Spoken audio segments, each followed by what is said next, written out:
Council for the opportunity to address this urgent infrastructure issue. We acknowledge that these plumbing problems, electric problems, and other problems are long-standing and have worsened as the facility has reached its 10-year age. We emphasize our commitment to maintaining a safe and functional facility. And I just want to begin by acknowledging that this whole thing has been building for a while. The issues have been present for years. They've worsened over time. That has to do with the aging system, deferred maintenance, increased strain on our facility due to the capacity of folks in our custody.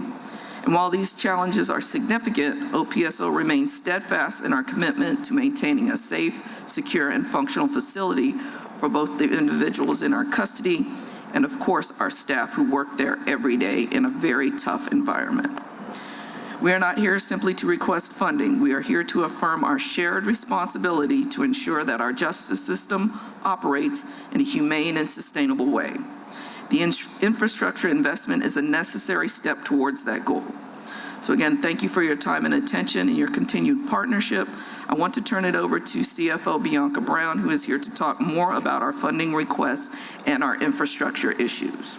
Chief Brown.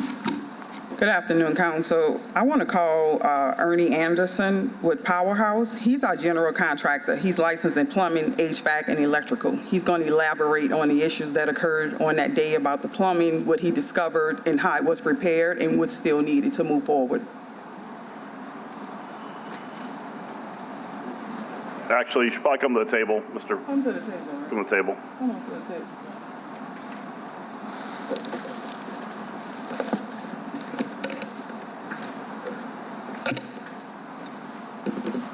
You can introduce yourself. My name's Ernie Anderson. I'm the owner of Powerhouse Commercial Construction, Inc. And my associate here is Johnny Bolly from Bolly Plumbing. He works with us on the plumbing side. Yeah, so Ernie, if you can talk through what was discovered when we had the leak, the potential shutdown, the flushing issue, kind of just go through the scenario, what happened, what was repaired, and what's still to come from that. Okay.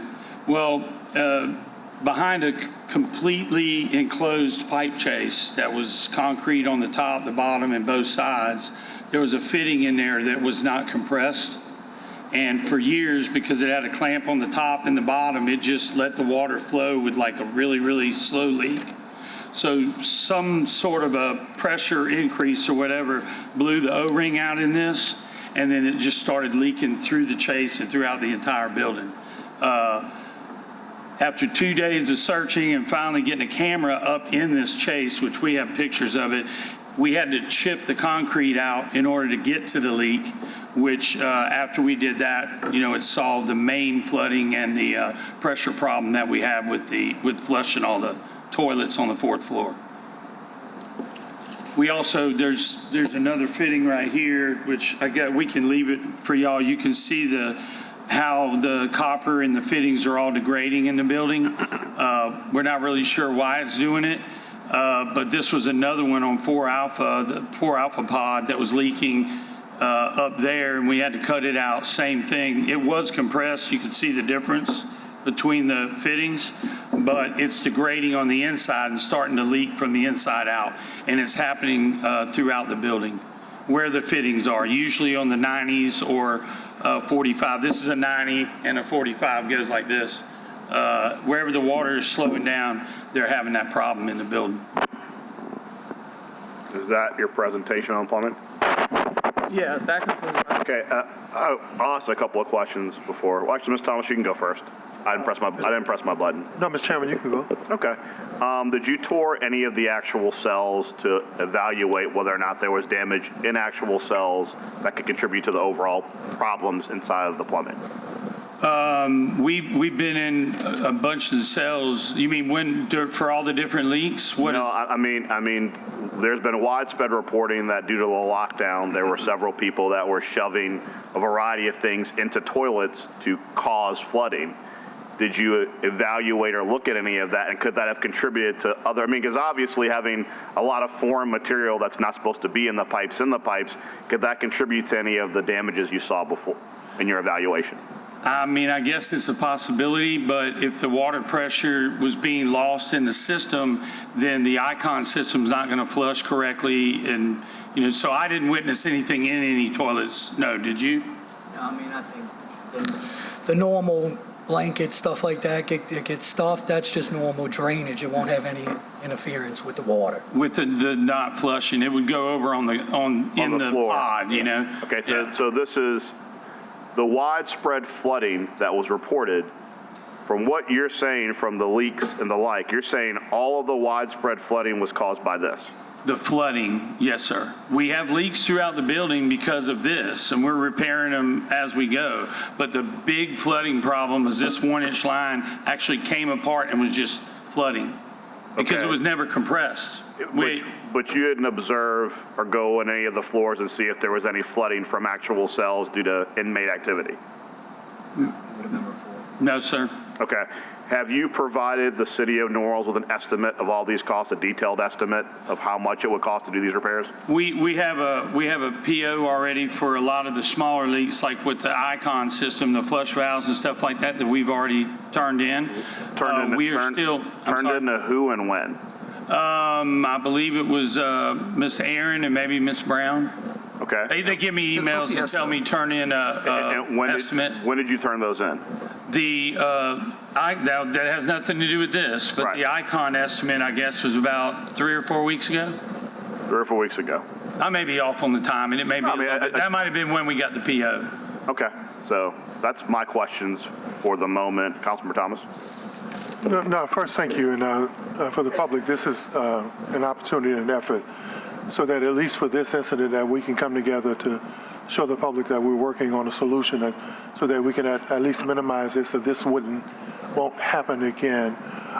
Mr. from Powerhouse Construction, Inc., you know, there's some research on jails, correctional facilities, and 30 year is the number for each one in terms of design. Even if they're trying to do one that's cost effective, they say with proper maintenance, 30 years should be the life. But it's consistently 30 or 35 years. And this facility is only how many years old, Sheriff? It's only been open 10 years.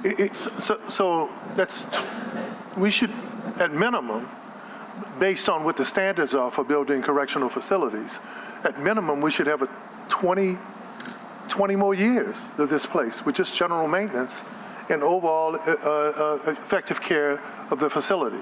So for you, Mr. Ernie, for a building that we paid millions and millions of dollars, right? In the last administration, I think there was another sheriff there at the time. What you see in terms of plumbing and stuff, when you talk about fitting that wasn't compressed, that's plumbing 101. Period. Guess who do the plumbing work at my house when I found out how much my friend the plumber charged just to come see it? I do that now. So that's plumbing 101. So when someone like you looks at a facility that's 10 years old, that all professional estimates says it should minimum of 30 years, what do you say about that facility, especially if there would have been oversight or project management? Your expertise. I don't know how this missed inspections, but mind you, it's Say that behind a again? concrete wall that might have, I'm sorry. But in terms of fitting, when you compress plumbing, it shouldn't come loose, or it should not be misfit like that. And I don't have a plumbing certificate, but I do some plumbing. Yes, sir, that's correct. It wasn't compressed at all. You wouldn't have put that together thinking that it would come apart like it did, or not compress correctly and have that level of leak inside the walls, if you'd have done that work. Yes, sir, it would have actually been compressed with a machine, so. And what does the machine do? It compresses this, just like this fitting. Into compresses what? it onto the other line. Yes, sir. So your professional estimation, right, in terms of what went wrong with this, and this is kind of serious because we pay contractors and we pay professionals a whole lot of money on the front end. And time again, we see that the public is getting the short end of the stick, where we have to go back on streets that should have lasted longer, plumbing that should have lasted longer, infrastructure that should have lasted longer. And we're 20 years short of what the goal should have been for this facility, correct? Yes, sir. According to what you said you researched, yes, sir. So what went wrong when you talk about oversight or project management? In your best estimate? Obviously, somebody didn't inspect that. And the way that it stayed running with water in it is there was a clamp on the top and the bottom, and until there was an increased pressure on this fitting, it didn't leak. So it just stayed in there for 10 years without being compressed because it was sturdy in there. And then whatever happened the other day created the pressure that popped this O-ring in here and let it flood the building. So what do we do moving forward, given the fact that we've paid millions of dollars for a facility and millions of dollars to professionals and supposedly oversight, that it doesn't work? What's the next step? How do we fix it or make it work? And you can't guarantee that there isn't a lack of compression in other parts of this multi-million-dollar facility, correct? Yes, sir. It's all insulated and coated. We would never be able to see it until there was a leak. So the building could actually be falling apart. I don't know about the building. Well, you know what I mean. Solid concrete, but leaking. yeah, we're in the leak plumbing side. It's very possible finding this kind of erosion and stuff inside the building that we're going to have a lot more leaks. We have a list of them now that are all mostly in fittings. If we don't deal with this emergency situation, then your best expertise on what you see happening, not just with this portion of it, but if potentially this is happening, we got shoddy work in the rest of the facility, how do you prognosticate what can potentially happen next? Well, I would say that we need to take preventative measures, which would be have cameras in all these chases so that, I mean, obviously this leak started out slow. So having a way to see if we have water going in the drain or a way to see in the pipe chases, if we start having something, we can go in there, shut it off, and repair it before we damage the building. Given what you've seen about this, a lack of compression, and that's plumbing terms, the fact that it wasn't sealed correctly, whoever did this work, would you hire them to do your work? Yeah, I hate to be asked that question. But you ought to have been asked. If that individual master plumber, probably not that individual plumber. I would have a problem with him doing something like that and missing that. So what do we do moving forward to fix this piece? Because if it happened there, it could erode from the inside again, and that's potential other situations that could not only cost us in terms of having the building be vulnerable, but also just a waste of millions of dollars of what should be a new facility. What do we do next? Like I said, we need to have some type of oversight in the pipe chases and try to catch them as they happen and fix them before we do anything else that might damage the building. You really don't have a choice. You can't go in and change all these. It would. So here's a perfect example, and I'll give y'all this to look at. You can take this one that wasn't compressed. You can take this one that was compressed. Look at the difference. So how do you determine which one is bad and which one isn't? The best way to do it is just have a way to look in the pipe chases and see if there's anything failing and jump right on it right then. Sheriff, do you have a leak monitor? I'm sorry? Do you have a leaky pipe monitor? Or were you trusting that was built inside of the facility and inside the walls was sustainable? Oh, yeah, we were trusting that. I think we found 2 so far, correct? So far, the uncompressed fittings so far, but there could be many more. It's a big, big building. So I think as of today, we have 16 significant pipe leaks. 16 as of today. That's what we've identified. We're going into shutting off the domestic hot water line tonight to work to repair these. We have 16 active leaks. These leaks are causing damage to control panels that now we have to replace. So it's leading to other things that now have to be replaced. But as of now, we discovered we have 16 active leaks. And when were you guys first aware of that? You had this level of faulty plumbing or maintenance, well, I remember the locks and all that, but when you talk about building, especially coming from a family of builders, right, and people who are skilled labor, once a building starts to erode from the inside, that's a whole nother level right? That's a whole nother level of cost. Yes. Sheriff, you've alerted us about the locks. You've alerted us about the faulty construction with the tier on the other level. But when were you aware that this building was leaking from the inside? This extent we just found out when this issue occurred, and we were concerned that there wasn't going to be water in this inside of the jail, which, you know, there can't be a house with no plumbing in it. That's just not possible. We can't keep those folks there. So this came up in the last couple of weeks as we've been looking at this major flood issue that came up. We always have plumbing issues, though. We have too many folks in there. And as we have too many folks, it continues, just like at your house. If you got too many people in your house using the plumbing, it breaks down. It just does if you use it and use it. And so we have had plumbing issues over the years, dealing with those, sometimes because they stuff things down there. We have a machine that grinds up things to keep it from gumming up the works. But all that stuff just has to be maintained. And that's what we're trying to do is preventative work. Get these things back to where they're supposed to be, and then preventative work, which is much cheaper in the long run. Yeah, but toilet stops and using plumbing to communicate, for folk who are not familiar with prison, they use those systems to be able to engage each other even when you're not there. That's a altogether different thing than just a stopped up toilet or some communication stuff or strings, those types of things that are being passed through the system that they learn how to do. But leaking inside of the walls, the fact that pipes weren't compressed, when were you aware of that issue? When the water became apparent, because as Mr. Anderson was talking about, there's no cameras in there to see that. We can't see what's inside these walls. So one of the fixes would be to put some cameras in there so we can detect leaks much earlier and also pinpoint them much quicker. A lot of water flowed before we were able to, because there are no cameras to figure out exactly where it was at. Is that correct, Mr. Anderson? Yes, ma'am. So talk through your process of how you discovered this, Mr. Anderson. You had to go through the actual prints.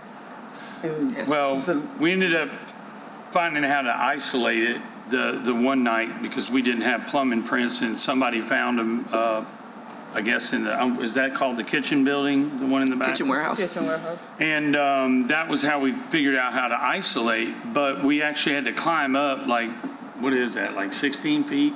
To get on top of a ductwork, and that's when we saw the water coming through this chase. And I'll provide her with a picture once we chipped it out and actually got in there. There's no way to see it. So when we were trying to find this leak, we're going on the, you know, obviously you would go to the floor above you, and so you go to the floor and it's dry. And then you go over here and it's soaking wet. It's leaking on the, what is that, where the deputies are, the Pod control. pod control. It was leaking in there, you know. And so finally we just had to climb up all the way in there, and we stuck a camera up, and that's when we saw, we didn't know at that time that it wasn't compressed. We just saw that the fitting was leaking. So then we had to get a jackhammer the concrete out, and when we climbed in there, then we saw that, you know, luckily it had a clamp, like I said, and that's the only reason why it was probably missed in the beginning, because if they didn't have the clamps, it would just pop loose like a pressure line not glued, you know. So lastly, I mean, we could, I don't want to belabor, but so that the building isn't further compromised from within or inside the walls, Sheriff, what do we do to fix this? Well, we're putting our game plan together. Number one, we've identified some of the leaks. There are probably some more which will also come up. And then we also, there are other parts of the infrastructure that support this. So the controls at the kitchen warehouse that we need to deal with, there are controls for all these systems. And so they'll alert us about what's going on, and we can shut them down to keep it from flooding. And then we still have our temporary detention center, which has people in it because, again, of the population. And that was meant for temporary detention, but now we're using it full time. That plumbing is not nearly where it needs to be. And some of the amounts that we're going to talk about today are necessary because we are still using that facility, and that plumbing is also breaking down. That's it now, Chairman. Thank you. Council Vice President Moreno. Thank you. Good afternoon. Okay. I'm trying to understand here, obviously that there are the emergency issues, right, that need to be handled, and those are being worked on right now, is that correct? The final, what I would say major emergency thing is happening tonight. We're doing it on graveyards tonight. Yes. Okay, so that's happening right now. And then Sheriff, as you mentioned, we have some more long-term issues as well. Is that correct? Well, they're kind of short-term as well, like, because the TDC where people are living at as well, the showers, the toilets, all that stuff has to be fixed. It's part of the consent judgment. It's just also part of the humane facility as well. So those are short-term as well. The controls, I think, are also needed to be fixed now, just because so we can isolate things, but I may be wrong about No, you're correct, yeah. So right now, that building at TDC that Sheriff's referring to, that building, we're right now getting about 3 showers currently rebuilt in that building, because they only had like 1 operable shower working, correct? Yeah, 1 to a 60-man pod. So we had to hurry up and do emergency work to get that up and running. That's part of the consent judgment. So right now we're putting money into that. It's a drainage issue overall that we're still pumping money in to get that resolved. And as long as they're residents there, I mean, you know, we have to complete the work and move forward with it. But right now, I think we've identified in the interim about $300,000 to $400,000 of work that needs to be done. Long term, we're looking at, for the preventative maintenance, about $900,000 total. Okay, thank you. So Mr. Anderson, on the emergency pieces, you're estimating the cost of that to what Ms. Brown just talked about, roughly $300,000, is that correct? To fix all of to pay for what we've already done and then go in and fix, it's going to be somewhere around that, yes. and OJC, right? OJC is part of what we talked about earlier, yeah. OJC and then the Icon and then this hot water recycle line that we're doing tonight is all going to be around that. Okay, so that's $300,000. That's without any of these things failing anymore or any of that stuff. And you mentioned before that appears to be some kind of plumber/contractor error, is that correct? It not being compressed and the building being operating, then somebody missed it. Yes, ma'am. Okay. And then, you know, obviously you do a whole lot of work, just generally speaking, if you make a mistake and you're doing work, isn't it up to the person who does the work to ultimately come back and then fix it? If you were at fault? After 10 years? Not really sure what your statute is there. Yeah, and but if it were something that my guys did and we found it, you know, remember it's in a completely enclosed concrete chase, so easy to miss if it's not leaking. But so that's a really good point that you just made. So we need to go back and take a look at that contract specifically for the plumbing, see who it was, and see what kind of recourse we could have. I know that it's more than 10 years, but there could be some kind of still recourse, and us not being completely on the hook here for paying for these repairs. But now, obviously, we all need to work together to figure out, you know, how we're going to pay for this. Sheriff, I just want to understand exactly the purpose that you're before the council. Are you before the council because you are seeking additional dollars from the city for these emergency repairs? Yes. Is there any money that you currently have, cash on hand, or within your fund balance that you could utilize towards this? I'm going to ask CFO Brown to explain that and what those funds are for. Yeah, so based on the urgent issues, we can kind of utilize funding that we do have in fund balance. Right now, we've redirected some funds out of our general operating to support the razor wire that we need to get installed. Also, the gate covering, so we won't have another escape. So we're doing some emergency actions, and we kind of took in funding out of our general operating, and we reallocated that to these capital projects to secure the building as safe as we can at the moment. So, I mean, we do have, you know, in the interim, $300 to $400 to get it repaired. But moving forward, I don't see. I roughly see in about Q4 us really predicting to run out of funding to support this overall. How much money do you have in unassigned fund balance right now? So unassigned fund balance, our balance, I think as of 12/2024, they kind of said it was about $8 million roughly. $8 million. We have about 3-point-something million that's dedicated toward FEMA capital projects and litigation. We also have a letter from our attorney, Gaffney & Gaffney. He kind of talks about the FEMA funding that's available and how it needs to be held for further litigation that we're in, that we can share with you all to kind of review that. And we also have the civil division funding that's kind of used to repurpose civil to kind of pay for things over there that's currently not funded under the criminal budget. So that funding balance is kind of allocated out for those things. But on the unassigned fund balance, do you figure you've got roughly $5 million right now? Fair at least? No, I wouldn't say that. I wouldn't say, I wouldn't say we have probably unassigned. Well, it's unassigned, but it's not unrestricted. So that means it's obligated. It has some current obligations to it. Let me bring up Mike Wagasback, Mr. Chair, if you don't mind. I know that he's been doing some initial reviews. Mike Wagasback, just for those who are not aware, is the state legislative auditor. The city council's been working with our state legislative delegation to come in and do a full review of the funding streams that just come up to either you can come to the table, Mike, or you can go to the podium, whichever you'd like. And he can walk us through a little bit of what he's been finding with funding, just so that we can all get on the same page and know what's really available and what can be utilized, and then where the city then can come in to help. Mike, thank you, Mr. Wagasback, Legislative Auditor, Mr. Wagasback, for being with us today. Can you tell us a little bit about your team who's here now on the ground working to take a look at the different funding streams with the sheriff? I understand the sheriff's team has been very cooperative. And tell us what you have found and what you're seeing as far as fund balance and the unassigned unrestricted piece. Sure. So at the request, we had a legislative request that reached out to my office as legislative auditor and asked us to come in and assist.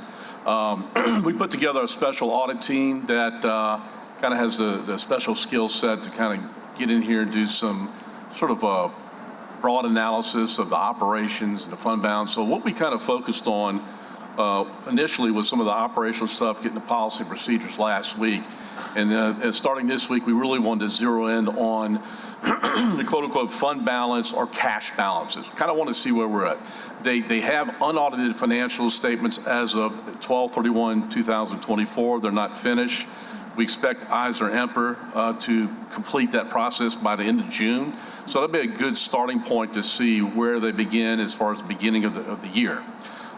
Internally, we met with the Sheriff's Finance Director, which, by the way, the Sheriff, the CFO, their staff have been open book about everything, fully transparent. Everything we've asked for, they provided. So it's been a really a neat cooperation with auditors. So, but to kind of give a little short recap of where we are, where we see things, after posting some journal entries to their unaudited statements, and again, it's unaudited still, no report's been issued. It looks like they'll begin the year being January 1, 2025, with approximately $12 million. Now, there was some non-recurring one-time transactions that took place shortly thereafter. They had a settlement of litigation with the original contractors on, I guess, the phase 1, phase 2 building of the Justice Center. That was about a $5.6 million number, along with about a $725,000 settlement as a part of that settlement with a subcontractor. So only about $2.7 million of that was accrued as a payable at the end of 12/31/2024. So to kind of sort of reset that fund balance, really what we see they're starting with at the beginning of the year, before any revenues or anything's brought in or anything spent, is about $8.4 million. Now, the cash accounts are healthy. We have unrestricted general funds that we're looking at as of, we looked at the year end and we kind of rolled forward. We got the accounts, they were all reconciled. We went through it as of April 30th, which is the most recent close that we could put our hands on. So as of April 30th, 2025, in general fund dollars, approximately $23.5 million is unrestricted. Now, some of that is, as the CFO spoke about, there's about $3.9, call it $4 million in a FEMA account as part of the general fund operation. it'll eventually be released. They can spend in the general fund or send over to the capital projects fund to continue to spend on whatever the wish list of major repairs or new construction can be made. So there is cash flow there. I mean, if I were to advise a sheriff as her personal CFO, I would say you're probably good to go with about $5 million of emergency spend on different stuff before the city would need to really fund. That's just a really high level just picture that we wanted to point out. I mean, they've consistently in 12/31/23 had about 22 million, in 12/31/24 about 22 million again, and then actually let me back up. That was about 23, and then as of April, reconciled in the bank is in total with all funding is about $35 million. But I'm looking specifically at the general fund, which is more of the unrestricted funds. And as we sit here today, that's about $23.5 million. So there's working capital, there's cash flow. If you said, I just want to go ahead and spend what was left over from prior years, you've got about 8.4 million that has not been spent. It is unrestricted. It's part of going to be part of their beginning fund balance. There is one more payment associated with litigation, but that's going to be money that's going to flow from FEMA once all that's reconciled. It's going to flow from FEMA and then to the settlement. I think that's about $4.6 million thereabouts. So that won't affect the fund balance. All of that is great news. More than roughly $20 million cash on hand plus $8.4 million in the fund balance. And let me ask you this too. Okay, so you've got a new millage that was just approved. Mr. Wagasback, I think it's roughly Sheriff $13 million every year with that millage. Is correct? That about correct? I think they'll net approximately 13 million. And the beauty of the financial picture, which is, well, if you call it beauty or not, but their bonds were paid off. I think there's 2 issues that were paid off in 2024. There's 2 more issues on the books that will pay off in 2026. I think September 1 of 2026. So really, they have the capability of bonding some things out now with their existing millage. Bond counsel will have to advise whether it has to go to a vote of the people to issue those general obligation bonds. That may be a question. But they certainly have the ad valorem tax now to bond out to do a lot of improvements if needed. Now, obviously, you only want to bond what you have to bond or need to bond. But roughly on a $13 million, recurring millage, you could roughly get anywhere, $70-80 million off? Yeah, it would be a 10-year issue because it's a 10-year tax. I think it begins January 1, 2026, so depending on when they issue it, what the current rate is, and any other obligations they may have to pay. But yeah, I think they would have plenty of dollars to do any type of major renovation. And look, I happened to walk through the facility with the Attorney General on Tuesday of last week, saw some of the challenges. The plumbing thing kind of surfaced after our tour, but obviously plumbing's a priority. But I'll tell you, just from my past sheriff life, those locks are a big priority. I would say those locks definitely need to be changed. I understand the price tag is about $5.1 million. And we're going to verify that and report, do a report that's going to summarize and validate, look at the proposals, look at the bids. So we've got a lot more work to do. I would also say the light fixtures need to be changed. And I think the warden has found a good set that costs about $1,300 a piece for each individual pod.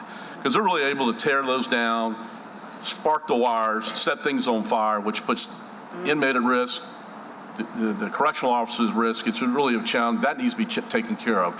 And then there's an integration to plan to integrate the surveillance in kind of the control centers, or the brains are operating the doors, because what's red may be green, what's green may be, there's some problems with that. So they've got a new system that they're looking at to integrate with the existing system that I understand is about a price tag of $5 million. Again, that's what we've been told.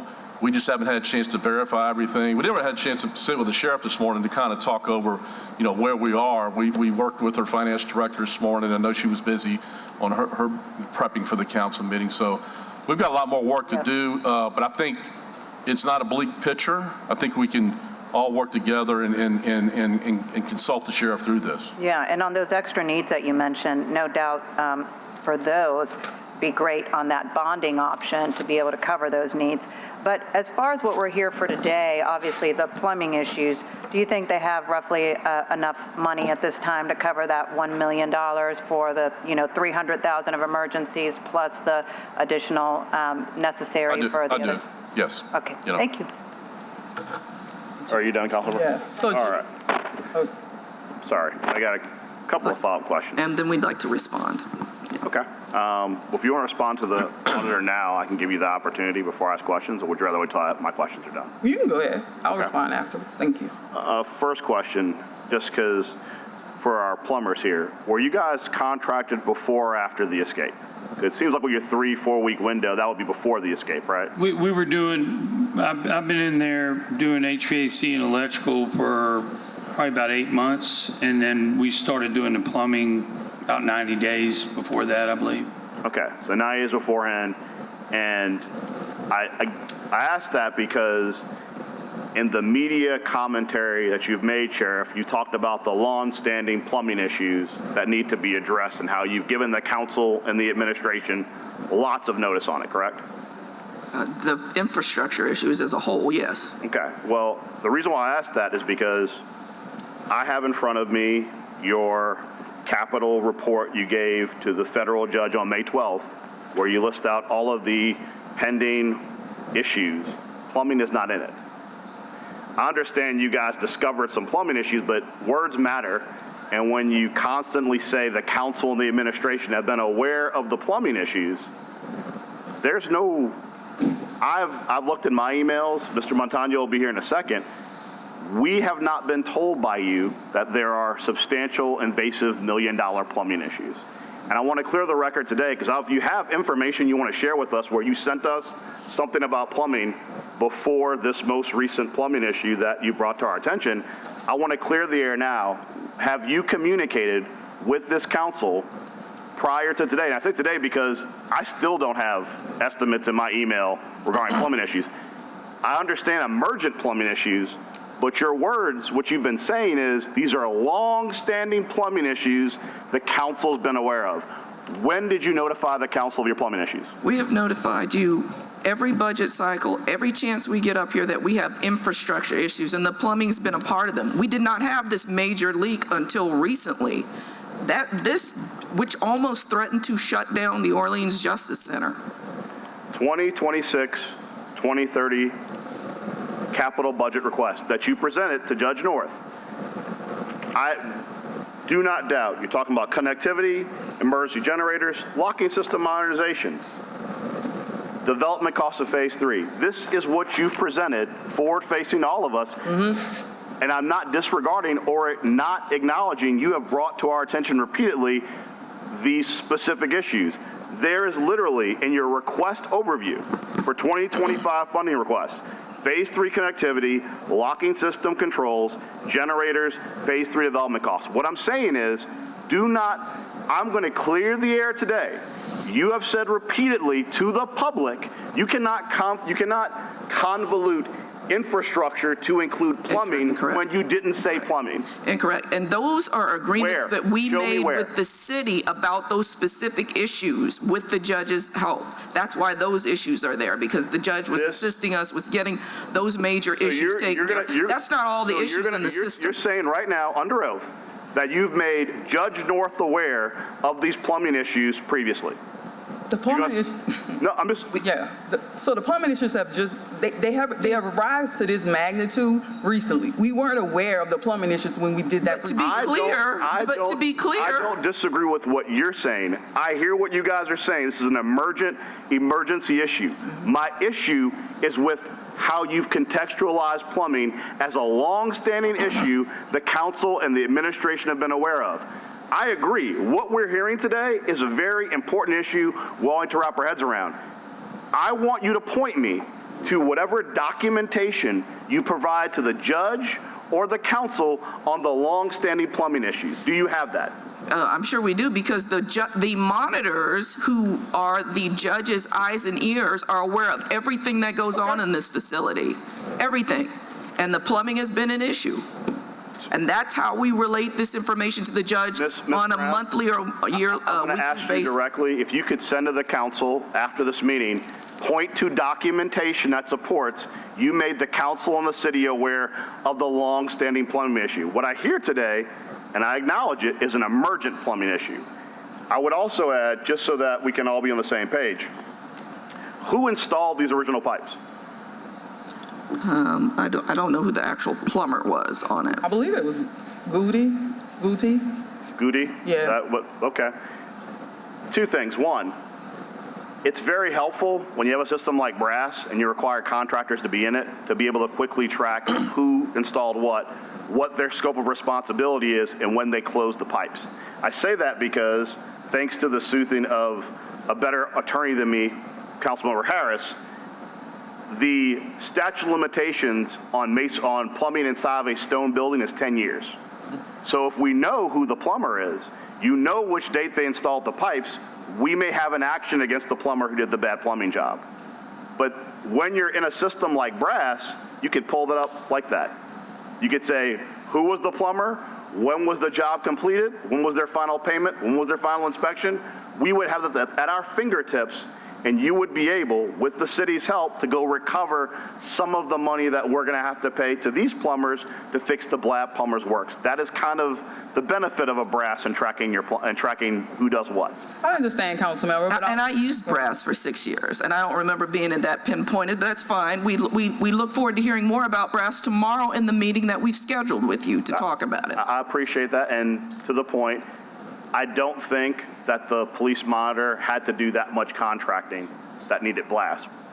In your sheriff's office, We had y'all are enough. constantly, in the sheriff's office, you have a whole different degree of requirements as far as the amount of contractors you need. And it is important for us that we know who's doing work in the sheriff's office, because at times like this, having the information immediately available, I mean, we would know right now, if you and Brass had that contractor, we know when they stopped their work, when they were paid, and we know whether or not we can get the city attorney to sue them immediately to preserve that 10 years to try and recover some of that money, because we're going to have to pay another plumber to fix the work. No one disagrees with that. As far as the reserves, I think I will reserve my comments on who pays for what till after you respond. I do want to say something, and Mr. Montano will follow up afterwards. There is significantly a communications issue between the sheriff's office and the rest of the city. I know that Mr. Geruso sent y'all emails regarding specific information. God, let me look back on when he sent this. He sent y'all an email on May 21st requiring some significant information with no response. Mr. Montano will speak towards the email he sent y'all a ways back as well, but we need information in real time, and we need to know what's going on. I found out about your plumbing issues from the press. If you expect us to be a partner in helping you find money, then you should be informing us as to what you need. I can tell you, any other department in the city, Trey's sitting over there, if there's an issue, we get a call, we get informed on it, and we know what's going on where are the receipts, where are the estimates for work. I will tell you, you guys sent an estimate 3 weeks ago, the city of New Orleans still hasn't seen it. That's a problem. Because if you're asking us with these broad numbers, I need $5 million for plumbing, you know it'd be nice? An estimate from the plumber, seeing how much that costs, because we need to look internally and see, no offense, if your estimate's high, if your estimate's low, we got to compare it, we got to shop it. RFQs and RFPs are a thing. We need to have all that information in front of us, and we're sitting here today, considering your request, we still haven't seen your estimate, sir. I'd love to see it, because the sheriff hasn't provided it. So if you could get it to us, I'd appreciate that. I see Mr. King and Mr. Green have their buttons pushed. Do you want to wait for their response, or you want to go now? Mr. King? Okay, they'll wait for a response. Thank you. yeah, so moving forward in response to the fund balance, so as of now, with cash on hand, we have about $10.5 million. That is where we stand as of now. We have about $2.2 million that's dedicated to opioid abatement, ARPA, seizure, and about 6% of that is dedicated toward paying back the current bond issue that we have, about $910,000. So Also in that, we have about 1.9 million that's dedicated towards civil, and we still have the 3.9 million in FEMA funding that we don't have clear direction on how to move forward. So these numbers that we're given were from April 30th. Today, we're at June 3rd, so we've had, 2 payrolls, we've had 3 accounting cycles. The money has really, diminished. Not only that, but we report out on accrual basis. The report that we send to you all is on cash basis. So it shows what's coming in, what's coming out, so it doesn't really match to the report we do with accrual, but what's in the pipeline to come. So we have expenditures and we know things are coming through the pipeline that we've kind of budgeted and prepared for, and that's what we were saying, that the funding, if we can get support on that issue to support these urgent plumbing needs. So even though you're hearing this balance, we still have, I think that number includes the civil division that operates without funding from the council. We also have the FEMA funding that's still current in litigation that we haven't got clearance from, and I'll share this recommendation from our council, Gaffney and Gaffney. And we also have the detail and civilian background funding that's all out for AP that we have to take into consideration. And the reason we haven't done the issue on the FEMA reimbursement, I mean, that was based on a PW, the prior worksheets. And basically what we have to determine now is if we're going to reimburse capital projects or if we're going to reimburse general funds, if the funding is going to be clean and clear. And I think, Mr. Mike, you're familiar with where we at with that. So we haven't had a chance to do that only because we've been buried with audits. I think doing audits back to back, year to year, we were 2 years behind with audit reports, legislative audit reports. This is what the sheriff office inherited. They've done the work, they've gotten that completed. We're on schedule to get this audit completed on time. Not only that, we have to do additional work on a day-to-day basis to support this. So, you know, when you talk about the plumbing issues and things of that nature, I can go to our plumbing report just dating back from our work orders from January to December 2024. We currently had about 548 work orders just related to plumbing overall. So the plumbing, it's been an issue. We supply this information to the federal monitors as they come in. So they know it's an issue. They've documented it. They've shown need for it. Not only that, but if you look at the doors and hardware, our total work orders we've submitted, 1,637 work orders we have on the doors alone, just the repair. So you said the plumbing was in January of 2024? No, I say this report dates back to January 2024 to current. Okay, it has plumbing in it. Yeah, plumbing alone, 548 work that was orders. submitted to the council? No, it wasn't submitted. Okay. No, we submitted to the federal monitors. And then, Ms. Brown, I know that Mr. Wagasback said that you all have been fully cooperating with this audit. What you just relayed to the council, did you all provide that information to the auditors and Mr. Wagasback? No, not at this time. I think we've talked through some of the issues. We haven't provided any documentation. We verbally communicated this with the director of finance. She's verbally communicated these issues, but we haven't provided hardcore documentation. So We did not speak before this meeting, so I didn't know any of this was going to be, or we would have had a chance to talk about it in advance. Wait, y'all didn't talk? We did not. You didn't know he was going to be here? I did not know he was going to be here, but I knew he was in our offices looking through things. Mike said he tried to get in my office, but I wasn't aware of that. Just for clarification, when my staff entered the building and entered the conference room, they were behind closed doors working on their presentation. So we chose not to interrupt. We got with the finance director. We kind of had, we were just kind of piecing together some information we had missing, so it was nothing nefarious. We just didn't have an opportunity. Yep. I've also mentioned that, of course, this is a management decision, but they kind of look at the civil division and the criminal division as two separate, and they are, but it is just one general fund. You know, sheriffs operate as one general fund, so that if you're short on the civil side, criminal side can pick up the expense. So, it's one general fund bucket. They have various accounts. I think they have nearly 44 checking accounts. So 44 checking accounts. They're just separated for different reasons, different purpose, but it's all general fund monies. So that's why it took a little time to pull together our cash balances. And Councilmember Moreno, if I can bring this to your Sure. attention, we did a revenue anticipation note, which similar to what Councilmember Jeruso mentioned, we did it in 2010. in 2010. The note, I mean, we got it renewed yearly up until 2020. The amount of interest was $965,000 we paid on that for only $6 million. So the amount of strain that it put on the agency from that time frame to 2010 to 2020, $965,000. And I think, you know, the sheriff inherited this, but, you know, the previous administration, they had to find a bank to do it. The bank did it. Then that bank dropped them. They had to go to the bond commission, get the approval. Another bank picked them up just due to the history of, you know, not paying that. It has nothing to do with the sheriff, but it does show that when we did this in the past, this revenue anticipation note, we paid $965,000 in interest over a period of 10 years. So go ahead. I know that Councilmember King's next. I have just one final follow-up on my previous question that you were responding to. So from what Mr. Wagasback said, you know, what his numbers or his office sees, that you've got, you know, roughly a little bit more than $20 million cash on hand and a fund balance of roughly a little bit over $8 million.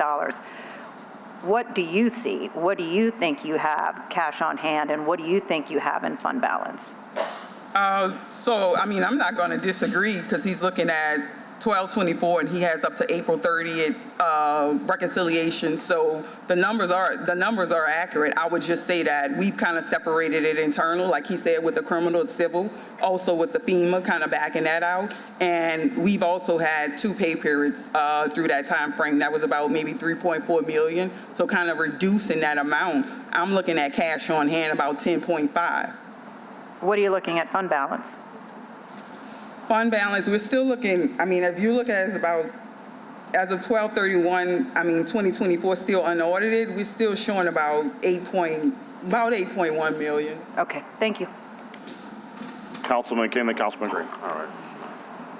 Ms.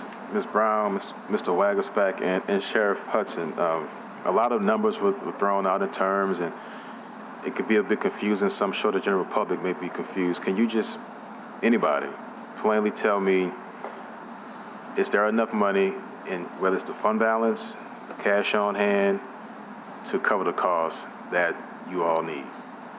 For the urgent repairs, yes. So you do all have For the enough money? 300,000 to 400,000, it's enough to cover. But moving forward, I can't confirm that we would have enough to cover the additional repairs for what hasn't been discovered. But for right now in the interim, there is funding to support that. So we're basically we're not going to do something that was planned to do to probably support some other preventative maintenance that we're experiencing. We're going to shift the funding from there to redirect it toward this to pay.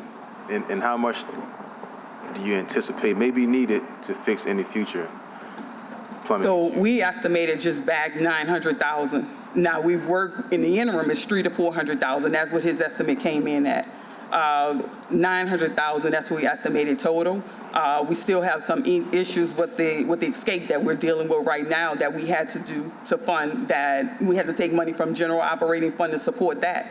You know, the razor wire, we had to get the doors, you know, we getting the quotes on the doors. It's a lot of things that's going into this that are planned for the funding that we do have available. So even though you're seeing that cash balance, we still have some obligations that are planned for that funding, that actual funding. So I would say anywhere between 500,000 and 600,000 we don't have accounted for the plumbing repairs. Okay, so you all need about 300,000 to 400,000 for the emergency plumbing repairs and about $1 million to do anticipated plumbing work.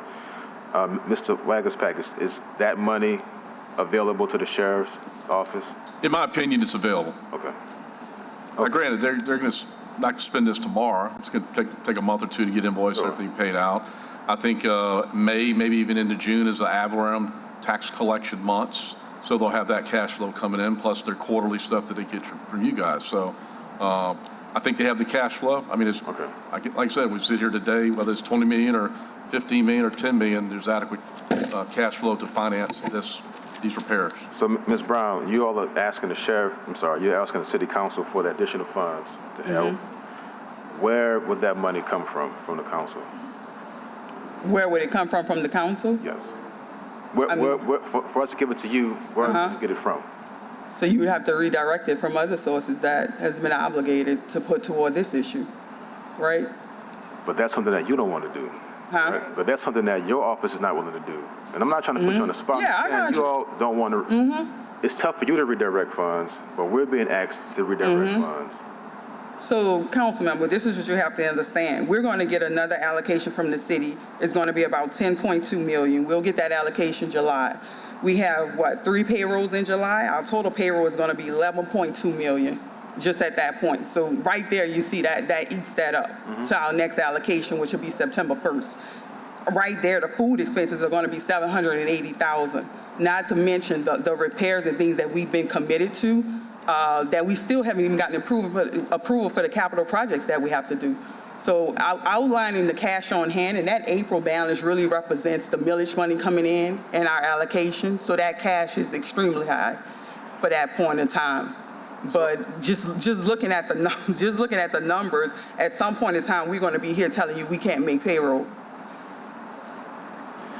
I don't want that, but you understand the position you're putting us in. I do. That we had to take from different departments and give to the sheriff's office. I do. So what do we tell those departments?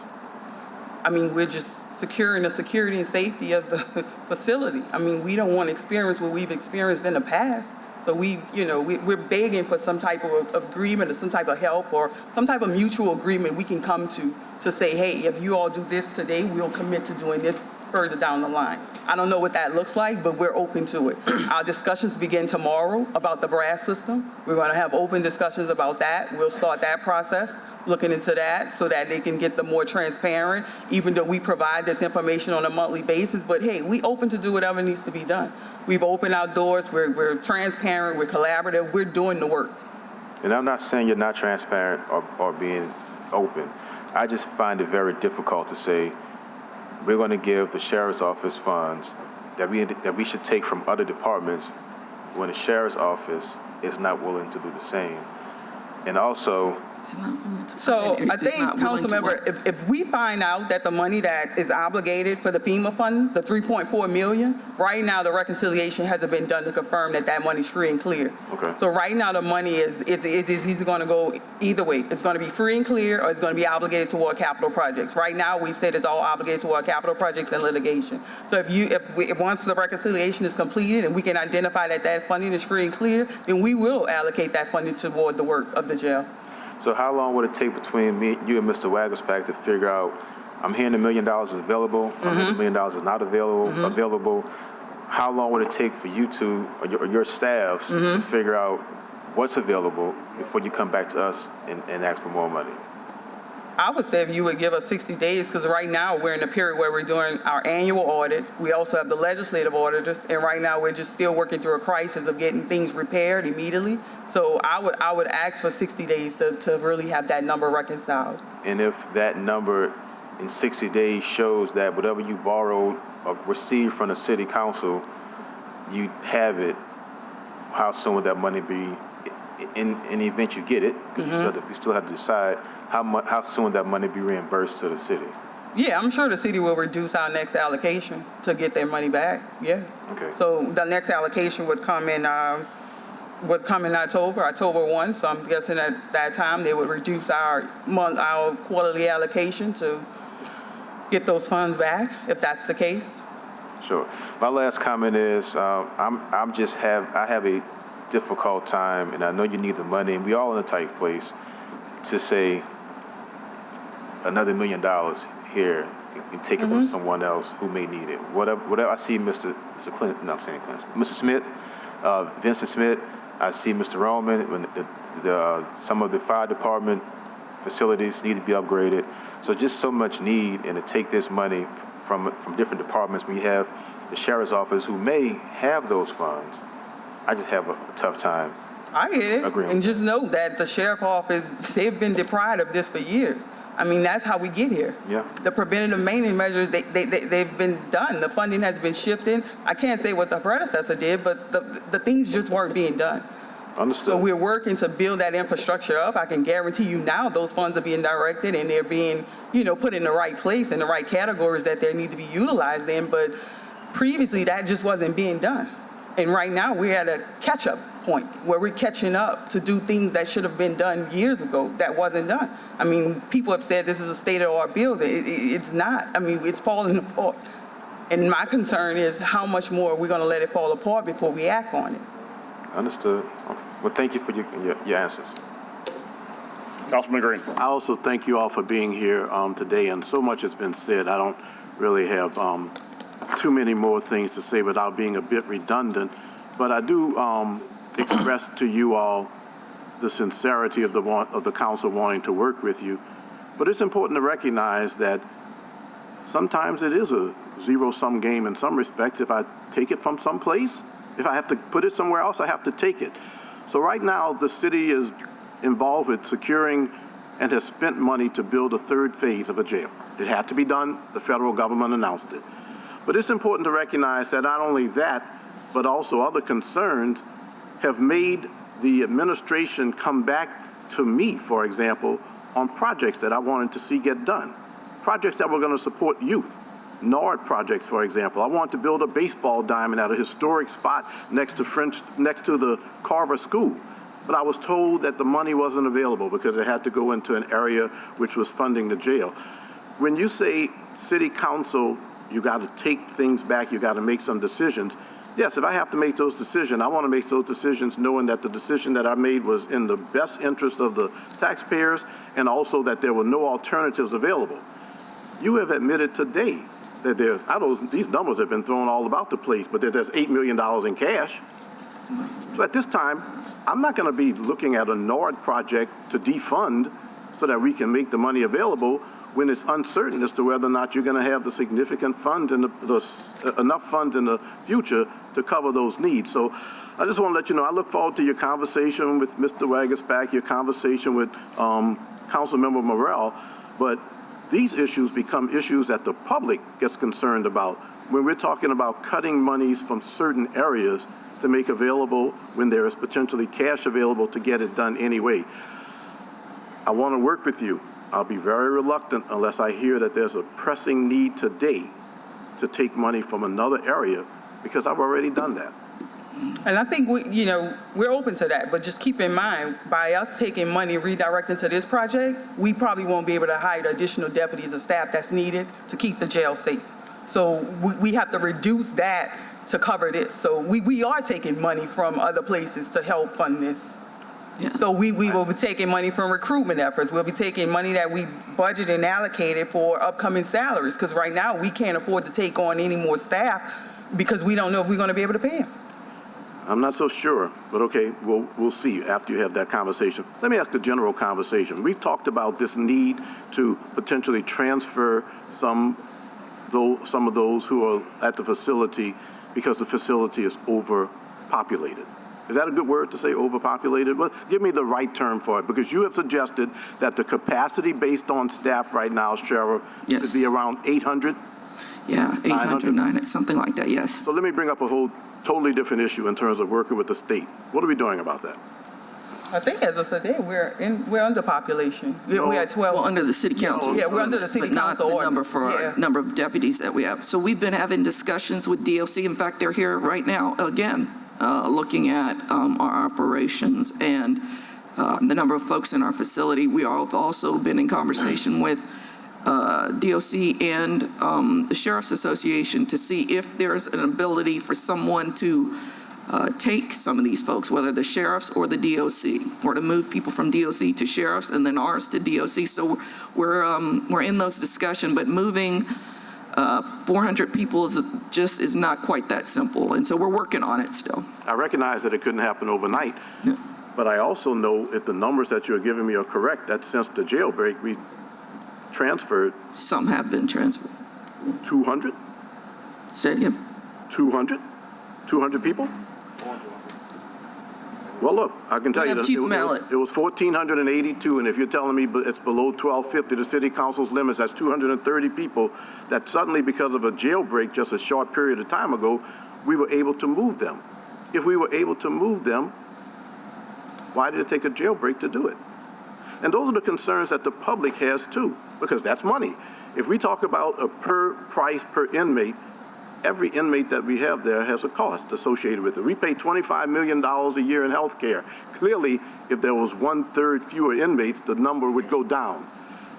It's a challenging issue, and I recognize that it's a challenge for you, but recognize that there's a reason that the public is concerned, and that would be a good example, that suddenly because of the jailbreak, the 230 people could be transferred without repercussions, without violating the consent decree. That's reactionary. Why did it take that to have that happen? And until we get those kind of questions answered, and then we also find out about the $8 million in fund balance, I don't think that I'm in a position to go to the CAO and say, I want to cut this or that to make it happen. I look forward to further communications, but there's a lot of public concern out there that we need to recognize. Thank you. I got a couple of, I'm really struggling with the math because I think there are two pots of money, right, Mr. Wagaspack? There is the cash reserve, there's the cash on hand. This is the cash reserve is the rollover money, right? And how much money is in the rollover money account? Well, or in the consideration for fund balance? What we call fund balance is basically your cash minus your liabilities, which creates your fund balance. So Okay. it's the difference between cash minus what if you pay off the liabilities, this will be your fund balance. So that at the end of the year is what I'm referring to when you take in those couple of transactions that were non-recurring in January 2025, right. It kind of resets that 12.5 to about 8.7.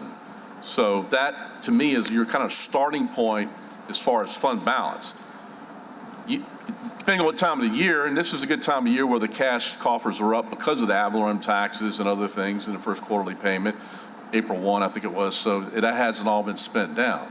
But overall, year to year, unrestricted cash is around $20 million for historically the past 3 or 4 years. Okay, so because obviously, when we talk about the amount of money the city contributes to paying your deputies, how much, well, Gilbert will speak to that in a second, but how much money does the city give you for payroll?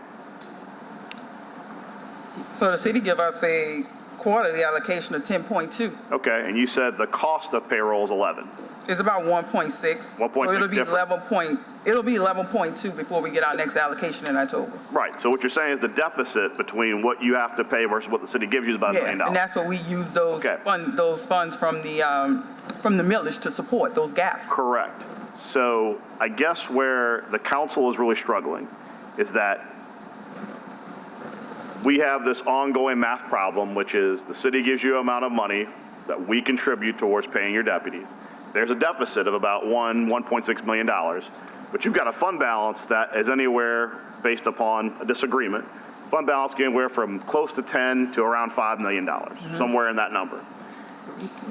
The challenge you're going to have before the council and the public is that if you have an emergency expenditure, it makes more sense logically, if it is an emergency, for you to pay for it and then to come to us and say, we need to be reimbursed for this. It was an emergency and it affects our ability to be able to do the things we want to do as a sheriff's office. What is very disconcerting to me right now is if you have the money to pay for a plumber and you go, oh my God, the jail's flooding, the council needs to have a meeting to give us money so we can pay the plumber. If you have the money to pay the plumber, pay the plumber. Yeah, then come to us and say, this paying of the plumber brought our fund balance down, and now we're at a dangerous part. We can't pay for this thing. I say that because the council and the CAO have to do Sophie's choice every day to pay for things. We are constantly trying to balance our budget by paying for things the city needs. I mean, honestly, not to belabor a point, we're going to have to cut the budget to pay for the manhunt for the escapees. We're paying for that. Not you. We're paying for that. We're paying for $200,000. The CAO will talk $200, $250 a week until these guys are caught. We are paying that, and we're going to have to make a budget cut to cover for that. So we're already contributing as the team towards resolving the issue. But it's not like we said, we're not going to pay for the manhunt till the sheriff pays us first. We didn't do that. We paid for it now. We didn't say that either. We didn't say that either. We're alerting you that there's big plumbing bills to come and that we want your help with it. That's what we're alerting you about today. This is an emergency. If we shut down the jail, with the plumbing can shut down the jail. Listen to what you're saying right now. You have money on hand to alleviate and prevent the jail from shutting down. Yet, you're here in front of camera saying, if you don't give us money, the jail's going to shut down. We're not near there yet. I didn't say that. It's literally what you just said. It's one thing for you to pay for the emergency and then come back to us as a CFO and say, you know what, we paid $2 million out to plumbers, our cash reserve has fallen to a dangerous point. Let's go to a regularly scheduled budget meeting and figure out how to get that problem resolved before October, and then we could have a conversation on that. What it is this is a suddenly emergent issue that your office could have absorbed that we're now having a meeting on when you could have paid for this. We are paying for it, because if we didn't, we would be in 3 to 4 feet of water over there. Then why are we here? Because it is going to cause a huge issue for us now, and being able to make payroll in the future. We still have to harden we still have to harden the facility to and fix the locks. All these things we've already started. It's $400,000 a pod for locks. The razor wire, all these things, these are all costs that are here right now. We've got to do both. It's not one or the other. But the razor wire and all those don't have the potential to shut down the facility. The water does. And you have the money on hand to pay for the water, correct? We have to do both. Yes, we all in city government have things. We are all trying to balance our checkbook with the amount of cash we have coming in and the cash we have coming out. Our CAO does that every day. Like I said, we didn't budget $200,000 plus a week for a jail break, but we're figuring it out because we have to. The issue is that when you're talking about shared costs and shared obligations, it's also shared pain. We all have to figure this out together, and I will tell you that I am really concerned, and this is part of why brass is so important. If we're all using the same math, the same books, then when you say we have X, we say we have Y, the numbers match up. Just today, 44 checking accounts. Mr. Wagaspak, is that including any closed checking accounts with cash in them?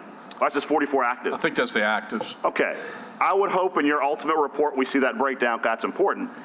What I'd also want to say is I was in the legislature. I think I was in the legislature. I just entered the legislature when the sheriffs were consolidated. There is no requirement that you have 2 divisions whatsoever. In every other sheriff's office in the entire state of Louisiana, there is no civil and criminal division. That is a relic of when there were 2 sheriffs. That is not you. That's your predecessor. Your predecessor probably kept them as 2 divisions. I would caution you should not do that because your civil sheriff is revenue generating. There is money generated from that is not restricted to the civil division. Civil district court and criminal district court are rich dad, poor dad. You do not have to be. You're one dad. Yeah, there's a lot more to that civil and the merger and what emerged out of that, which is that there are some different benefits for them. There's been a different system for them. So it's not quite apples to apples and oranges to oranges. But we inherited these accounts. I didn't go put 44 accounts. They were here, and they've been here for years before I got into office. So that's got nothing to do with me. I'm trying to manage this. Well, and to that point, I want to be clear. I'm not saying you created 44. Well, actually, it might be well more than 44. It could be 50 for all we know, or 100. What we're saying is these are all the best practices the city is willing to help you with to consolidate. And the Sheriff's Association has tremendous resources. There are not a lot of sheriffs activating with 44 checking accounts. I think that this is an opportunity right now to figure out what the best practices are to consolidate into things like it would be super easy for you if you had a streamlined general fund to know what your cash liabilities are. Like you're balancing 44 checkbooks. No, so we have 44. We have a general fund. Those 44 accounts, that can be for that's inmate services. Those accounts are obligated, even those accounts are obligated to, no, not all 44. We probably could consolidate a few. But those accounts are certain accounts that we have to have set up for certain purposes. That is tremendous. I hear what you're saying, but that is tremendously troubling. And I think that. So you're saying going into brass, you all are going to take our accounts. You're going to help manage all of this. That's what you're saying? The CAO is over there. I'm sure I'll be part of the conversation. What I'm saying is. We're going to manage our accounts. Yes, we'll work with Mr. Wagaspak. What I'm saying is use Mr. Wagaspak and the Sheriff's Association as a resource to see what are best practices for sheriffs. I am not, to be clear, because I think you're feeling this way, I'm not saying you created 44 accounts. You're managing 44 accounts. What I'm saying is, let's all take this collectively as an opportunity to streamline things to make it easier for yourself and the city. That's what I'm saying. I'm And saying that right may not now, be possible, council member. We don't know we know the history behind those accounts, and some of those accounts we have to keep the way we have to keep them. I'm not saying we have to keep all 44, but some of those accounts, you have to keep them the way that they're set up. They're set up for that specific purpose. But I'll just say this, we're going to look at that. We'll look at that. We have no issues looking with that, but you cannot fix everything that was wrong in just 3 years. That's just not possible. I am not Especially saying, when the population was rising, all these things were going on. You have to deal with what you've got right in front of you. And we'll get to all of these things. I hear you. We're going to work with the sheriff on this, so we're going to put together, we're going to drill down on these accounts, their purpose, their legal requirements, whether they have to be separated from general fund or not. We can do that. Thank you for answering the question that I was actually asking. Okay. Mr. King, Mr. Thomas. King, you're first. Thank you. So, Sheriff, I want to take a step back and just look at this like from a bird's eye view. If any event you don't get the funds from the city and you have to shut the prison down, what happens? Let me ask you this. If you don't get the money from us, then what happens? For this plumbing issue? Yeah. Well, we're going to continue to operate, and then when we go into deficit, we'll be back asking for more money. Will the jail shut down? If the plumbing didn't get fixed, the jail will shut down. So without the money from us, get the plumbing fixed, will the jail shut down? No, we're going to move forward. We're going to redirect the funding from other budget line items to cover this. So some of the other things will go undone. Like you say, you're paying $200,000 a week to support inmate escapes. Maybe if we were able to support and pay additional deputies more money or have additional deputies, we wouldn't have had that type of issue. We didn't have the resources needed to implement that. So it's just, we're robbing Peter to pay Paul here. So, once you get into the numbers and he's able to report back on what those cash balances look like and where we end up at, I'm sure you all will be more comfortable. But as of now, we're going to take money from another budget line item to cover this. So we are going to operate. The jail had 2 to 3 feet of water. It was going into the pods, affecting the residents at that moment. So we had to make a conscious decision, hey, you got to come in here and get this done. Not only that, to have the cover, not to have another escape, we got to get the razor wire up. Since the building's been there, it hasn't had it. Well, I just want to make sure without this money, you're not telling us that the jail's going to... No, we're going to move forward. We're going to redirect the funding from other sources. Like you said, you had to pay $200,000. Maybe we could have took that $200,000 and got better suited deputies to kind of do the work that we need done. Well, say that again? So what you're saying is, it's our fault they escaped. No, you're saying it's our fault. You got to pay $200,000. No, first off, and I'm not going to let you say it because I don't think Mr. King knows what you're saying. You keep saying, if you would have given us $200,000 more and we'd have had higher paid deputies, you could have saved money on the front end. That's what you're saying repeatedly right now on the record. I'm not saying that. I'm saying that you get... That's exactly what you said. You're saying that we made a choice that since you didn't give you money for deputies, now we're paying $200,000 a week for a man. No, I'm not saying that. I am not saying that. You're not saying so. No, I'm not saying that. You're saying that you're paying $200,000 because of the escape. And I'm telling you, if we would have had additional funding and resources, we could have had additional deputies on the pod to support it. You just said it again. So what you're saying, let me be clear, because you just said it again, and the public is watching. Yeah, the public is watching. They're saying if we'd have given you more money, we wouldn't be paying $200,000 out of pocket for the escape. I'm not saying that. I'm not. We were able we both having the same conversation? We're talking about having more deputies on the pod. Do you have any other questions for us? Yes. You know that our allocation decreased. We're ready to move forward. Yeah. I got cut out. I'm back in. First of all, the good thing about, I guess the good thing about this meeting, it was important that it happened. We have all of the people who understand money in the room. We have the sheriff's chief financial officer. We have the legislative auditor. We have our great finance department people. And we have the CAO. So for the public, what they would want and what I would want is that for all of these great money minds and counting minds to get together to talk about how we do a few things, right? How do we harden the prison to make sure that we don't leak inmates, right? How do we fix the plumbing to make sure that we don't leak water? And how do we manage the money to make sure that the public knows we're not leaking finances? So at the end of the day, with all of the theater here, the good thing is that all of the experts are in the room, and you guys are going to come back to us to figure that out. No one wants to see money taken from NORD.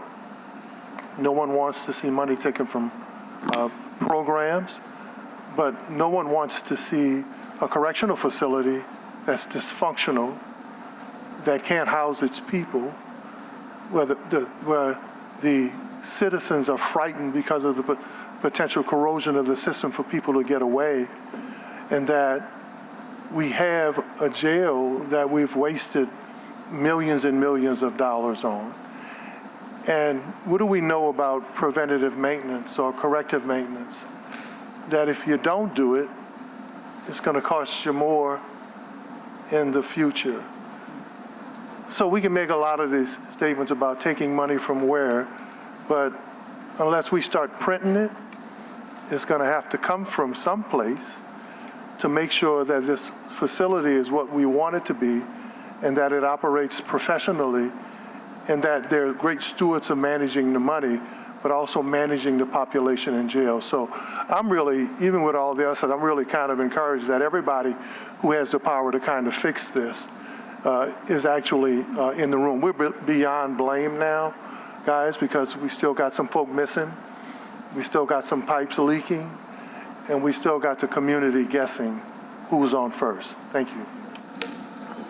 Councilman Green, you have a question for the sheriff? Okay. My last follow-up.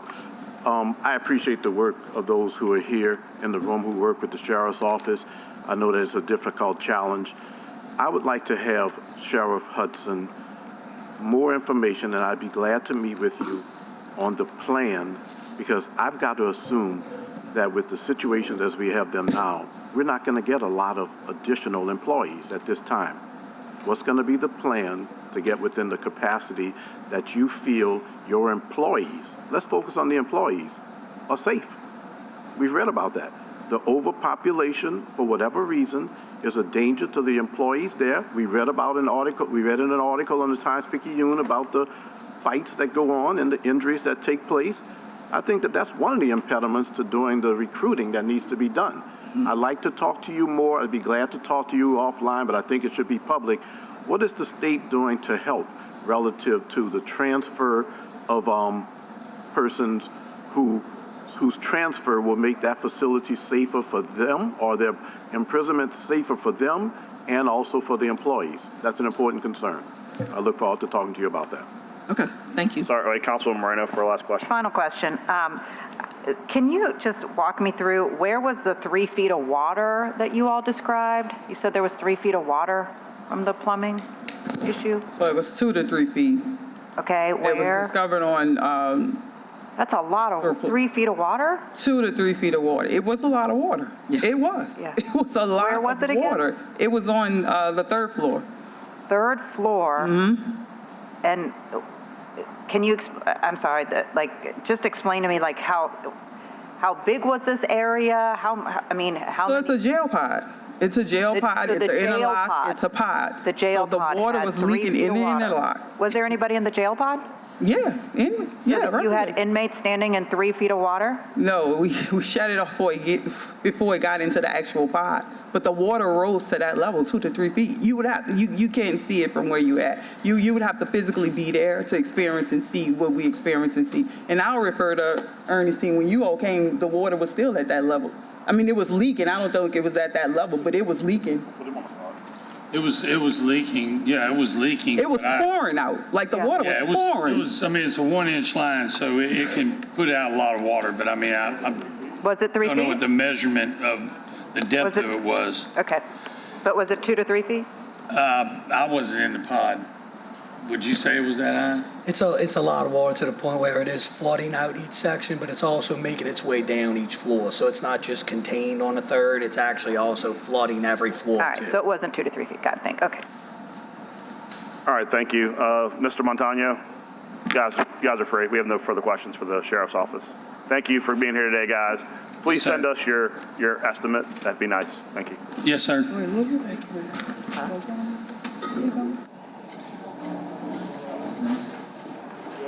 Yeah, so if you actually want a staffer come down there and grab it for you. Yeah, we want to put it in a museum.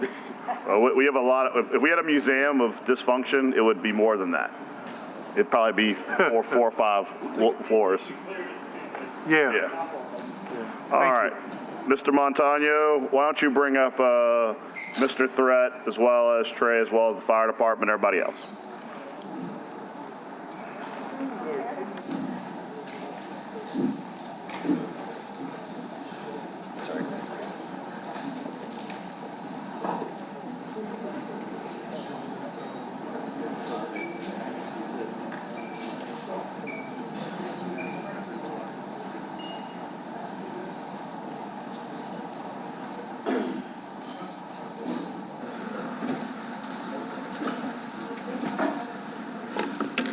All right, Mr. Montano.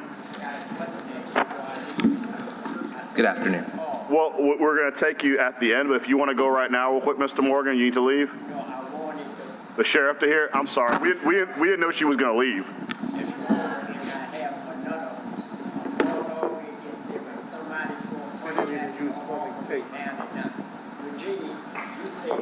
But Mr. Morgan, while I take your card, you can go right now. No, I'll wait until they come back. They're not. They're coming back, Mr. Morgan. Mr. Morgan, to be clear, we did not think they were leaving. I'll wait until what? Eugene, Yam is not a place for it. I'll go for you, help and everything else. Oh, okay. No, Mr. Morgan, if you want to talk to Mr. Green. Oh. Okay. I would know your definition of wood. Okay. All right. Talk to the sheriff's office. I appreciate it, but talk to the sheriff's office. Thank you very much. All right. Mr. Montano, I think you kind of know where my line of question is. I mean, the main issue is, when were you made aware of the plumbing issue at the sheriff's office? Mr. President, members of the council, thank you for having us today.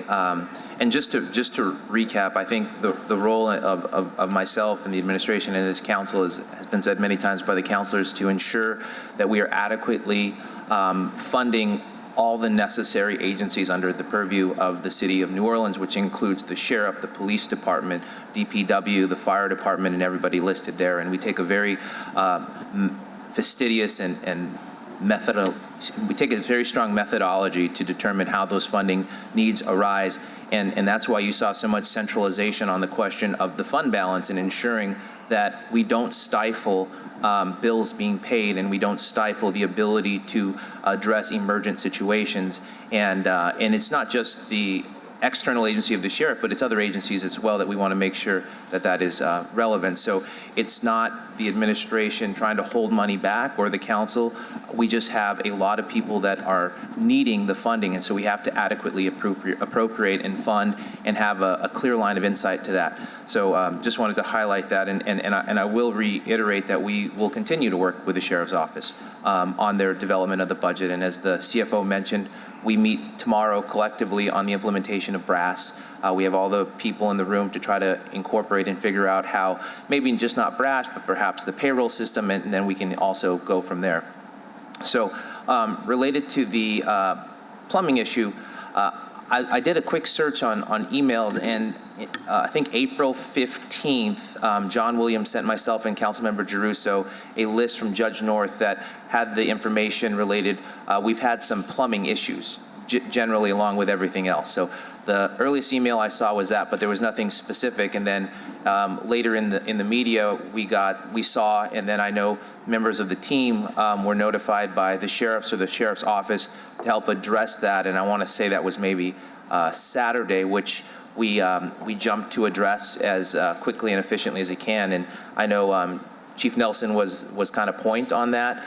And I want to say it was last Saturday. I could be wrong on the date when we jumped in to help, and we will continue to. When we get a call and the sheriff needs help or her team needs help for some emerging issue, we are committed to help support and ensure that we have the well-run jail to the best of our ability. And there is also, to your point, a very large tab running as a result of the manpower being used to find and apprehend the fugitives.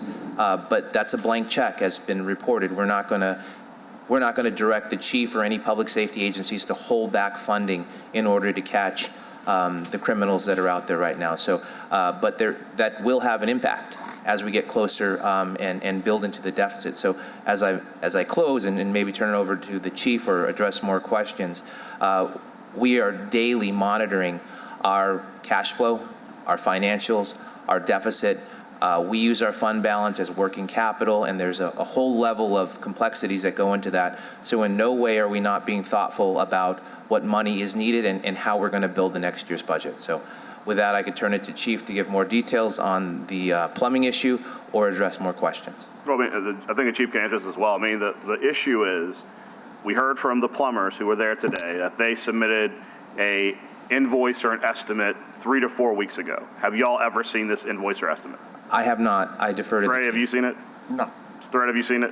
No, no. Chief, you would never have seen it anyway, so it doesn't matter. But I think the challenge we have today is when you have someone go into the press and the media and say about how the city is not paying its bills and helping on an emergent flooding issue, the reason why I want you here today is that I want to be very clear.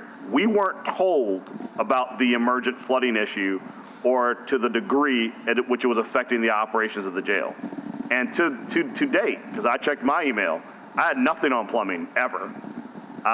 And more importantly, and I guess this is also a question for Trey, part of how we manage the city's bills is that we keep a tight ship and we know what bills are coming in and what bills are going out. I know, Trey, if there's a property management issue and there's a contract, that contract goes into brass, right?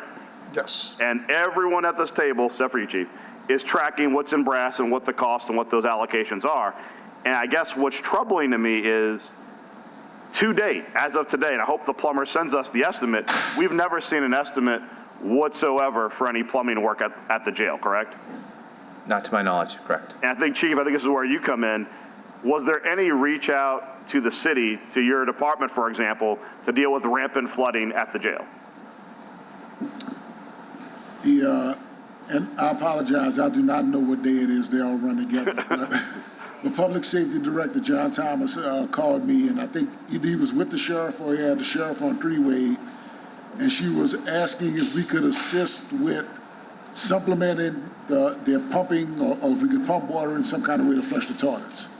So we told her, actually, one of her chiefs, her safety officer that handles the emergency management and everything, is a retired fire chief with the New Orleans Fire Department. So we reached out to him, and I told her we'd reach out to him, find out what the issue was, and see if we could assist. Speaking to him, the issue was not something that it was just like we could supplement their sewer water, right? What they needed was potable water. They needed drinking water supply, main water supply, because as the plumber mentioned earlier, it was their main line that was leaking and causing issues. It wasn't something that we could assist with. Okay, and did they ask the city at any point to provide bottled water to the jail? Did we get that formal request? Not to my knowledge. Not to my knowledge. Okay, so just for the public to be aware of, since you're all here today, the city has been ready and willing to provide aid when it is requested. And you said there's limited outreach to see if you could help. I think there was a miscommunication on what kind of water they needed, but beyond that, has the sheriff contacted the city, any of the people here, specifically for help? Well, I mean, and I can tell you that, as you know, that in the council's bond priority list, we had no request from the sheriff for any type of infrastructure work that we wanted to push forward. Usually the request comes through Vince Smith, the Capital Projects. And Vince is back there. Vince, as you know, we sacrificed in the federal decision to fund OJC, that came out of mostly DPW budget, about close to $100 million. Right. But we have not received any infrastructure. In the case of JJIC, when they had problems with security locks, with the council and administration, we came forth and funded that as a priority. But I mean, for me, myself, as Deputy CEO, I have not received any request for support. I want to hit that point one more time because I think it's important. When JJIC had issues, they worked with Clint, they worked with everybody else, with the council to put that request against our bonding capacity. Right. You have had no requests from the sheriff's office in this regard? No. Okay. Council Vice President Moreno. Excuse me. I did receive an email request from the sheriff's office for help with emergency contracting Friday afternoon. Which Friday? This past Friday? Yes, this past Friday. Saw it by somewhere around 5 or 6 o'clock when I'm really making my way through my emails. I did send a message back for John to reach me on Was there myself. specificity in that emergency contract request? It was just about emergency help based around the plumbing. Okay, thank But you. nothing that told me what the issues were, no scope, nothing along there. I didn't actually know about the flooding, honestly, until today. Okay. Council Vice President Moreno. Great point about JJIC, because I remember when that all went down. I mean, they had a real emergency there, and we all got together, and we all fixed it, and then we also came up with a long-term plan, so thank you, Joe, for that. Okay, so back to last week. Councilmember Morrell and other council members are right. It's like many of us found out from the media, and then I actually got a call from a state official saying, like, hey, are you aware of what's happening in the jail? Apparently there's this big emergency. And Mr. Montano, I called you immediately. And you were like, this is so weird, because it's like, why weren't you getting this level of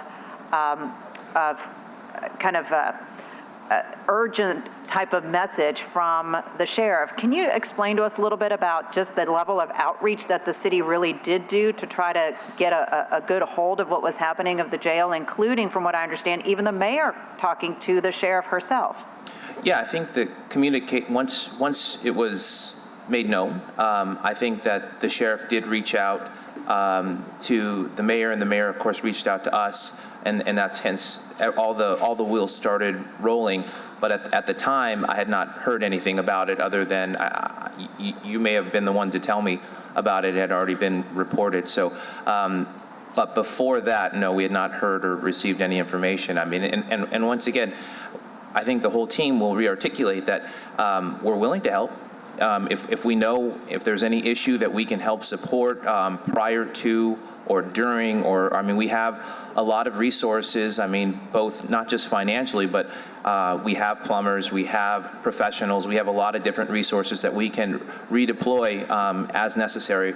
And I hope the line of communication does open more fluidly, because we are a partner and we're willing to support her. Because that's what I think was really bizarre, is that I'm hearing from state officials like, hey, we've been told there's an emergency. I'm hearing from the media that's saying, oh my gosh, there's an emergency. And then I'm saying, well, I haven't been notified. And then I'm talking to you and you're like, well, we're not. And Chief Nelson, it's like, what? Well, we're not sure of this emergency. And so that's where it gets very bizarre and then difficult for us to figure out exactly how to help if we are not getting full transparency from the sheriff and her team as to like what's really going on. And I don't know if it's a situation of where, you know, they want to seem like they have it all handled, but if you don't have it handled, we are here, we are happy to help, particularly if it really is an emergency, but they need to tell us. They need to tell us. And so I think that maybe that's what happened here, is that we weren't getting the full picture, and while we were willing to help, we weren't told exactly how. And even when you all were offering things like the pump truck and things like that, it's like, oh, well, I think we're okay, stand down for now. Isn't that what you told, Chief? Yes, when we talked to their, I'm not sure his title, their safety chief, he was telling us that no, they didn't actually need pumping assistance. What they needed was a potable water supply or the water supply. Right. So because we're hearing from, or at least I was hearing from state folks like, hey, they really need a pumping assistance. And then when you all reach out, it's like, no, I think we're going to be okay. So the better line of communication, whatever we need to do to make that work so we have a full understanding as to what's happening in the jail, I think is going to be really necessary moving forward. And thank you all so much for your work in this regard. Yeah, if I could, Councilmember Moreno, we do have a pending request for about $5 million from the sheriff's office that we have, I think now, Vince, on the proposed bond appropriation for the fall. And that's for security, you know, intercom and some office infrastructure work. So that should be on the up and coming bond appropriation that we're going to put forward to the council. Thank you. I'm going to ask a couple questions. I think these are hopefully not too trivial. it would seem historically, I'm speaking all everybody here, not you, Chief, because Chief's just here, but whenever we've had a significant issue that dealt with buildings and safety, we have tried to respond as quickly as possible. Would that be correct? Yes. Yes. I mean, when we had a situation with the police department in the older building, with the rats getting high off the weed in the evidence room, with the officers not having air conditioning, when that was brought to our attention by NOPD, we worked with the administration to address the issue as quickly as possible. Am I incorrect? Yes. As soon as we could, right? We're going through all the proper processes. I guess what continues to bother me is that we heard from the plumber that he submitted to her 3 to 4 weeks ago an estimate for this emergent plumbing issue. I am beyond, I would say troubled, I'm more annoyed and troubled that to date, as of today as we had this meeting, we have not seen this estimate for a plumber. And I think for anyone to say the city is unwilling to provide help, that this council is unwilling to provide help, I think what we have with the facts before us is that before today, we didn't have a clear idea of what help was necessary. And as we sit here today, there is going to be an ongoing pushback, I think, from this council as far as the cost of the plumbing, because there seems to be evidence that the department, the sheriff's office, can absorb it. But more importantly, how can we, Trey, can you process a request for funding if you can't get an estimate or a scope of work as far as what the funding is, or what the problem is? No. No. I mean, Joe, you've been doing emergency management for years. Can you solve a problem without a bill saying how much it costs to solve the problem? No, we got to have an estimate around. And Mr. Montano, when you're trying to balance our books, and you're trying to figure out where to find the money, you have to see what the request is and how much money it is, right?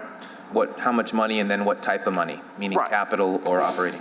Because I think part of the challenge here is that because we don't have the information, the scope, what's necessary. I mean, the primary problem, the emergent problem, is the flooding. There's obviously some issues on security, which we're going to have to come back to, like y'all said, as far as if locks are necessary and needed, how can we potentially use some existing revenue streams or bonding capacity to address that? Or the sheriff now has bonding capacity and has a revenue stream from unbonded millage that was just passed. I mean, part of us working as partners is part of us also sharing the pain of the cost. And when I look at our last meeting and the meeting today, there increasingly is a resistance for the sheriff to share the costs. And if we see the bill, that certainly gives us the ability to talk about what are the pots of money that can be utilized to pay it. But as of today, as of right now, we still don't have a bill, right? I don't have one. Do you guys have one? No. Okay. That's all I have. Does anyone else have any questions? All right. Thank you, gentlemen. Is there anyone else who, I had one card from Mr. Morgan. I didn't see any other cards. Anyone else want to speak today? Okay. Well, with that, I will make a motion to adjourn. Second by Councilmember Thomas. All in favor? That's 6 yeas, no nays. We are adjourned.